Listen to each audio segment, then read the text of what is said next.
భూకంపం ఈ తీవ్రత రావడానికి లేదంటే భూకంప తీవ్రతతో పెద్ద ఎత్తున నష్టం జరగడానికి ఏ ప్రదేశాలు అనుకూలంగా ఉంటాయి? భూకంపం సహజంగానే అన్ని ప్రాంతాలకు వస్తుందా?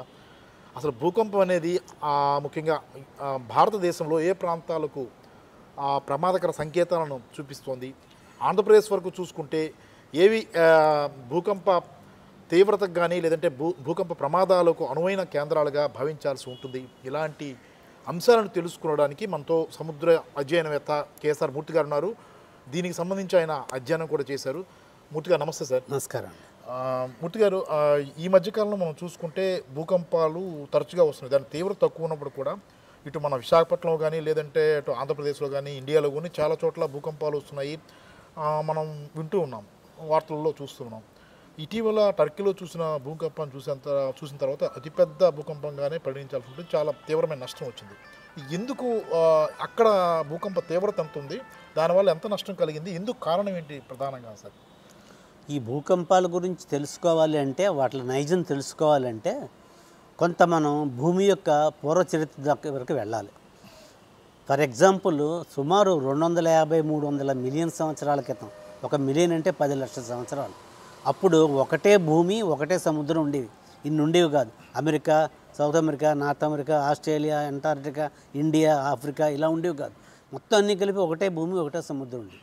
ఈ భూమిలో తద్వారా కాలక్రమేణా వాటిలో పగుళ్ళు ఏర్పడి ఒక ఐసు బేకర్లో, మనం ఒక బేకర్లో నీళ్ళలో ఐసు ముక్కలు వేస్తే ఐసు ముక్కలు ఎలా కదులుతాయో అలాగా ఈ ఖండాలన్నీ కదులుతున్నాయి. ఈ కదలిక అనేది నిత్యం జరుగుతుంది. కొన్ని చోట్ల కొన్ని ప్లేట్లు తగులుకుంటూ ఉంటాయి. ఫర్ ఎగ్జాంపుల్, టర్కీ భూకంపం రెక్టర్ స్కేల్ మీద 7.7, 7.8, 2 ఎర్త్క్వేక్స్ 9 అవర్స్ తేడాలో వచ్చాయి. అక్కడ 3 ప్లేట్లు ఉన్నాయి. African plate, Arabian plate, Eurasian plate అని 3 ప్లేట్లు ఉన్నాయి. ఈ 3 ప్లేట్లు ఒరిపిడి మూలాన ఆ ప్రాంతం ఎప్పుడు భూకంపాలు ఎక్కువ వస్తాయి. కానీ భూకంపాలు ఎప్పుడు వస్తాయి, ఎక్కడ ఎక్కువ వస్తాయి, ఎక్కడ తక్కువ వస్తాయి అనే దాంట్లో మాత్రం విస్తృత పరిశోధన జరిగింది. ఏమిటంటే, సముద్రంలో కాలగర్భంలోంచి మ్యాగ్మా పైకి వస్తుంటుంది. ఆ మ్యాగ్మా పైకి వస్తుంటే కొన్ని పగుళ్ళలోంచి, వాటిలో మనం మిడ్ ఓషియానిక్ రిడ్జెస్ అంటాం, ఆ రిడ్జెస్లోంచి వచ్చిన మ్యాగ్మా మూలాన కొత్త ఓషియానిక్ క్రస్ట్ ఫార్మ్ అయ్యి, సముద్రపు నేల ఫార్మ్ అయ్యి ఈ ఖండాలన్నీ కదులుతున్నాయి. కానీ మరి బ్యాలెన్స్ మెయింటైన్ అవ్వాలంటే ఏం చేయాలి? ఈ కొత్తగా వచ్చింది అలా పైకి వస్తుంటే పాతది ఇంకో చోట ఎక్కడో కిందకి వెళ్ళాలి.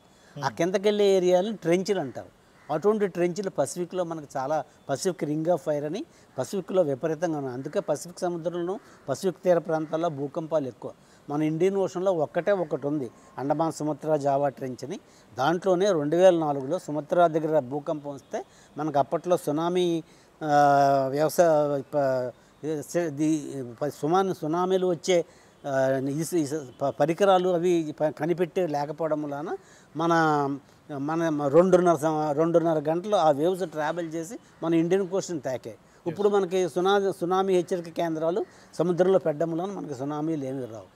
అంటే సార్, మీరు చెప్పారు కదా, భూకంపాల్లో అంటే సముద్రంలో వచ్చే భూకంపాలు వేరు, ల్యాండ్పై వచ్చే భూకంపాలు వేరుగా ఉంటాయి, లేదంటే రెండు ఒకటేనా సార్? రెండు భూకంపం అంటే ఎప్పుడు ఒకటే, కానీ సముద్రంలో వచ్చే భూకంపం వల్లనే సునామీ వస్తుంది. అది కూడా కొన్ని ప్రత్యేక పరిస్థితుల్లో వస్తుంది. ఆ భూకంపం చాలా పెద్ద మ్యాగ్నిట్యూడ్ ఉండాలి. For example, Sumitra earthquake magnitude 9.3, Turkey only 7.4. కానీ అదొకటి. సముద్రంలో తక్కువ డెప్త్లో, అంటే నేల కింద తక్కువ డెప్త్లో వచ్చింది, అదొకటి. రెండోది ఏంటంటే, దానిపైన ఎక్కువ వాటర్ కాలం ఉండాలి. అక్కడ సుమిత్రలో భూకంపం వచ్చిన చోట దగ్గర 4 కిలోమీటర్ల వాటర్ కాలం ఉంది. అంచేత సముద్రంలో భూకంపం ఎప్పుడైతే వచ్చిందో పెద్ద పగుళ్ళు కిందకి వెళ్ళిపోవడం వలన ఆ 4 కిలోమీటర్ల వాటర్ కాలం పైకి లేస్తే ఎంత వేవ్ జనరేట్ అవుతుందో చూడండి. ఆ wave long wave length waves అంటారు. ఆ వేవ్ అలా పయనించి చుట్టుపక్కల తీరాలన్నింటినీ, అండమాన్ నికోబార్ బాగా ఎఫెక్ట్ అయింది, మన తూర్పు తీరం కొద్దిగా ఎఫెక్ట్ అయింది, తర్వాత ఏమో శ్రీలంక వరకు కూడా వెళ్ళింది. ఆ రకంగా మనకి సునామీ మూలాన మనకి ప్రాబ్లం. కానీ మన ఈస్ట్ కోస్టు, వెస్ట్ కోస్టు తీసుకుంటే వీటిని పాసివ్ మార్జిన్లు అంటారు, చాలా స్టేబుల్ మార్జిన్స్. ఇవి ఎప్పుడో 140 సంవత్సరాల క్రితం అంటార్క్టికాతో కలిసి ఉండేవి. అంటార్క్టికా నుంచి గోండ్వానా ల్యాండ్ అనేవారు. గోండ్వానా ల్యాండ్ అంటే Antarctica, south America, Africa, Australia, New Zealand ఇవన్నీ కలిసి ఉండి పగుళ్ళు ఏర్పడి ఆఫ్రికా ఎడం పక్కకి వెళ్ళింది, దక్షిణ అమెరికా పశ్చిమకి వెళ్ళింది, మన ఇండియా నార్త్కి వెళ్ళింది. ఆ రకంగా వెళ్ళడం వలన ఇండియా అక్కడ నార్త్ వరకు వచ్చి అక్కడ యూరేషియా అని ఒక ప్లేట్ ఉంటే ఆ ప్లేట్ని తగులుకోవడంలోనే హిమాలయాలు ఫార్మ్ అయ్యాయి. అంచేత మన ఇండియాలో హిమాలయ ప్రాంతాల్లో భూకంపాలు ఎక్కువ ఉంటాయి. కారణం ఏంటంటే ఒక ప్లేటు రాసుకుంటున్నాయి అక్కడ భూకంపాలు వస్తాయి. అంటే మనం చూసాం కదా సార్, టర్కీ భూకంపాన్ని చూసాం. అది ఇప్పటికి కూడా కళ్ళల్లో కదలాడుతూనే ఉంటుంది. అది అంటే ప్రమాద తీవ్రత అంటే రెక్టర్ స్కేల్ మీద ఎంత వచ్చింది సార్?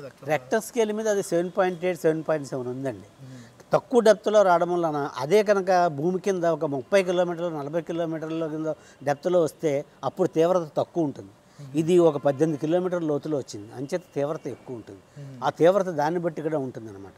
సరే, ప్రాణ నష్టం ఆస్తి నష్టం అనేది మరి భూకంపం ఉన్న ఏరియాల్లో తప్పకుండా ఎక్కువ ఉంటుంది.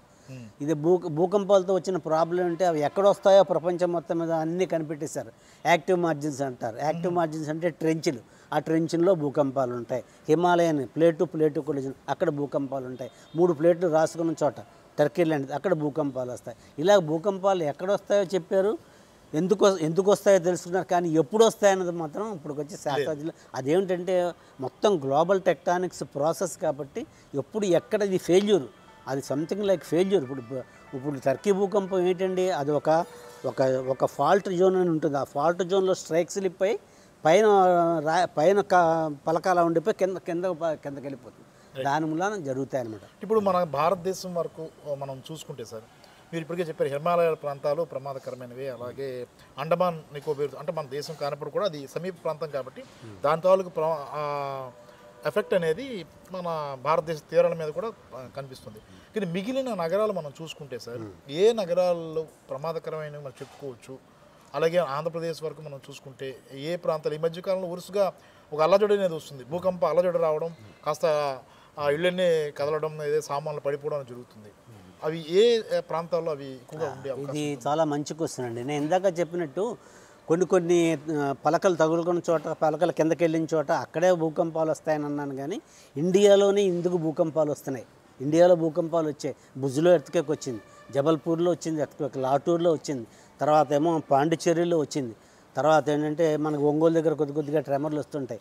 ఇలాగా విత్ ఇన్ ఇండియాలో కూడా మనకి భూకంపాలు వచ్చాయి కదా, వాటికి కారణం ఏంటని మనం అడగడంలో తప్పు లేదు. దానికి కారణం ఏంటంటే మన ఇండియా ఇందాక చెప్పాను, గోండ్వానా ల్యాండ్ అంటే అంటార్టికా దగ్గర నుంచి సెపరేట్ అయ్యి ఇలా ఉత్తర దిశగా ప్రయాణిస్తోంది. ఈ పైన మనకు తెలియట్లేదు కానీ 3 సెంటీమీటర్ల పర్ ఇయర్ ఇంకా ఇండియా కదులుతోంది నార్త్కి. ఇంకా హిమాలయాలు ఇంకా ఏషియన్ ప్లేట్లు తగులుకుంటోంది, హిమాలయాలు రైజ్ అవుతున్నాయి. కాకపోతే ఏమిటవుతుంది, ఎప్పుడైతే ఈ ప్రెషర్ ఉంటుందో ఆ ప్రెషర్కి మన కాంటినెంట్లో, ఇండియన్ సబ్ కాంటినెంట్లో ఉన్న వీక్ జోన్స్ ఉంటాయి, ఫాల్ట్స్. భుజ్లో ఒక ఫాల్ట్ జోన్ యాక్టివేట్ అయింది. ఈ ఒత్తిడికి తట్టుకోలేక అది ఫెయిల్ అయిపోయింది అనమాట. అలాగే జబల్పూర్లో, అలాగే భద్రాచలంలో, అలాగే అటువంటి చోట మాత్రం భూకంపాలు వస్తాయి. అది ఫాల్ట్ నేచర్ని బట్టి మ్యాగ్నిట్యూడ్ ఎక్కువ తక్కువ ఉంటుంది. కానీ సౌత్ ఇండియన్ షెల్, ముఖ్యంగా ఆంధ్రప్రదేశ్, తమిళనాడు ఈ ఏరియాలు తీసుకుంటే భూకంపాలు ఎక్కువ వచ్చాయి. మన తూర్పు కోస్తా దగ్గర చాలా సేఫ్.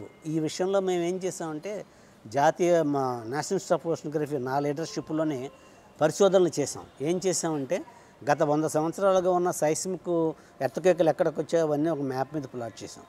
మేము తూర్పు తీరం అంతా అక్కడ సముద్రం మీద ఓడల్లో ప్రయాణించి బోర్డంత డేటా కలెక్ట్ చేసాం. ఆ డేటాలో ఎక్కడెక్కడ ఫాల్ట్ జోన్స్ ఉన్నాయో కనిపెట్టాం. ఆ ఫాల్ట్ జోన్స్ దగ్గర ఈ భూకంప తీవ్రత ఎలా ఉందో కంపేర్ చేస్తే మొత్తం ఈస్ట్ కోస్ట్ మొత్తం మీద ఒక మన విజయనగరం, నల్లిమర్ల ఆ ఏరియాలో చిన్న ఫ్రాక్చర్ జోన్స్ ఉన్నాయి, అక్కడ భూకంపాలు వచ్చింది. తర్వాత ఒంగోలు దగ్గర ఒకటి ఉంది, పాండిచ్చేరి దగ్గర ఒకటి. ఈ 3 చోట్ల కూడా తీవ్రత కూడా 3.5 4 కన్నా ఉండదు. అంచేత ఏంటంటే తూర్పు తీరం గురించి కానీ పశ్చిమ తీరం గురించి కానీ భూకంపాలు వచ్చేస్తాయి, సునామీలు వస్తాయని భయపడక్కర్లేదు. సునామీ మనకంటూ వస్తే ఎక్కడి నుంచి వస్తుందంటే అండమాన్ సుమత్ర చావాట నుంచి. అక్కడక్కడ పూర్వం నేను చెప్పినట్టుగా హెచ్చరిక వ్యవస్థ లేకపోవడం వల్ల వేవ్స్ వచ్చాయి. ఇప్పుడు అక్కడ ఎర్త్క్వేక్ రావడం ఏంటి ఇన్ఫర్మేషన్ వచ్చేస్తుంది, మనం ఇక్కడ ప్రికాషన్స్ తీసేసుకోవచ్చు. వెస్ట్ కోస్ట్లో కూడా ఇంకో చోట ఒక్కొక్క అరేబియన్ చోటేమో ఇంకొక సునామీ సెంటర్ ఉందనుకోండి, సునామీ సోర్స్ ఉంది. అంచేత ఏంటంటే తూర్పు పశ్చిమ తీరాల్లో ఇండియా మాత్రం స్టేబులే. కానీ విత్ ఇన్ ఇండియా భూకంపాలు ఎందుకు వస్తున్నాయంటే ఇది కారణం. ఇండియా ఇంకా నార్త్ వైపు వెళ్తూ ఆ ప్రెషర్కి తట్టుకోలేక కొన్ని ఫాల్ట్ జోన్స్ ఫెయిల్ అయిపోతుంటాయి. అంటే మనం విశాఖపట్నం వరకు చూద్దాం సార్. అదే ఇప్పుడు మీకు చిన్న ఎగ్జాంపుల్ చెప్తాను. ఇప్పుడు ఇలా ఉంది, మీరు ప్రెషర్ అప్లై చేస్తుంటే ఎంతసేపు ఉంటుంది, ఆ తర్వాత ఫెయిల్ అయిపోతుంది. అదనమాట. అచ్చా. ఇప్పుడు మనం విశాఖపట్నం వరకు చూసుకుంటే సార్, ఈ మధ్య కాలంలో వరుసగా ఒకసారి గాజువాకలో మొత్తం నగరం అంతా కూడా చిన్న భూకంప అలజడి వచ్చింది. చాలామంది ఇళ్ల నుంచి బయటికి పరుగులు తీసిన పరిస్థితులు కూడా చూసాం. ఇది చాలా చాలా స్వల్పం తీవ్రత ఉన్న అంటే ఇలాంటి వాటి వల్ల ప్రమాదం ఏం లేదు. ఏం ప్రమాదం చుట్టూ అవి రెక్టర్ స్కేల్ మీద 2.33 అలా ఉంటాయి అంతే కానీ అంటే భారీ భూకంపాలు వచ్చే సోర్సెస్ మాత్రం లేవు. అంటే మీరు ఒకటి చెప్పారు సార్, సముద్ర అంటే అండమాన్ నికోబార్ దీవుల్లో సునామీలుగా ఏర్పడే అవకాశాలు ఎక్కువ ఉన్నాయని చెప్పారు. గతంలో మనం దాని తాకిడి అనేది విశాఖపట్నం హార్బర్ కూడా తాకింది, చాలా వరకు నష్టపోయారు మత్స్యకారులు. అలాంటి భూకంపం కనుక మళ్ళీ అండమాన్ నికోబార్ దీవులు వస్తే మనం ఏ రకంగా అలర్ట్ అయ్యే అవకాశం ఉంటుంది, మనకు దాని ప్రమాద తీవ్రత ఏ స్థాయిలో ఉంటుంది సార్? దీంట్లో ఈ విషయంలో ఏంటంటే మినిస్ట్రీ ఆఫ్ ఎర్త్ సైన్సెస్ వాళ్ళు ఇదివరకు డిపార్ట్మెంట్ ఆఫ్ ఓషన్ డెవలప్మెంట్ ఉండేది. 2004 సునామీ వచ్చిన తర్వాత సునామీ వార్నింగ్ సిస్టమ్స్ అని పెట్టేశారు. మొత్తం త్రూఅవుట్ ఇండియన్ ఓషన్ అంతా కూడా ఆ వార్నింగ్ ఇవి ఎక్విప్మెంట్ ఉంటాయి. ఆ ఎక్విప్మెంట్ మూలాన సముద్రంలో కనుక ఒక పర్టికులర్ డెప్త్లో పర్టికులర్ మ్యాగ్నిట్యూడ్లో తీవ్రత ప్రకారం ఎర్త్క్వేక్స్ వస్తే ఆ ఇన్స్ట్రుమెంట్స్ వెంటనే రికార్డ్ చేసి మనకి సునామీ వార్నింగ్ సిస్టమ్ హైదరాబాద్లో ఉంది. ఆ సెంటర్కి వెళ్ళిపోతుంది ఇన్ఫర్మేషన్. అక్కడి నుంచి అన్ని లోకల్ వాటికి ఆ ఇన్ఫర్మేషన్ వెళ్ళిపోతుంది. అక్కడ తగిన జాగ్రత్తలు తీసుకుంటారు. అది 2004లో ఆ వ్యవస్థ లేకపోవడం వలన మనకి ఇబ్బంది అయింది.